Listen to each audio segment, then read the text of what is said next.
ATM বুথে নগদ টাকার সংকট, বিপাকে গ্রাহকরা। এ সংক্রান্ত বিষয়ে জানিয়ে দেব, তাই লাইক ও সাবস্ক্রাইব করে সাথেই থাকবেন, এমনটাই অনুরোধ রইল।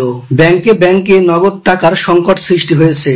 রাজনৈতিক পট পরিবর্তনের পর সারা দেশে নিরাপত্তার অভাবে বেশিরভাগ ব্যাংকের এটিএম বুথ বন্ধ রয়েছে। কিছু ব্যাংকের বুথ খোলা থাকলেও তাতে কোনো নেই টাকা।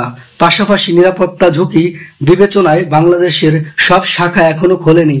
এর ফলে সাধারণ মানুষ ব্যাংকের টাকা তুলতে পারছেন না, আর এতেই নগদ টাকার তীব্র সংকটে পড়েছে মানুষ। ব্যাংক খাত সংশ্লিষ্টরা বলছেন, দেশের বেশিরভাগ এটিএমে অর্থ সরবরাহের কাজটি করা হয় তৃতীয় পক্ষের মাধ্যমে। পরিবর্তিত পরিস্থিতিতে তৃতীয় পক্ষের এ সেবা বন্ধ রয়েছে।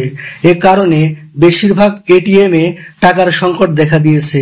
তাই বন্ধ হয়ে গেছে দেশ জুড়ে বেশিরভাগ এটিএম সেবা। গত কয়েকদিন ধরে মতিঝিল, দিলকুশা ও পল্টন কারওয়ান বাজার এলাকার একাধিক এটিএম বুথ থেকে টাকা তুলতে পারেননি সাধারণ মানুষ।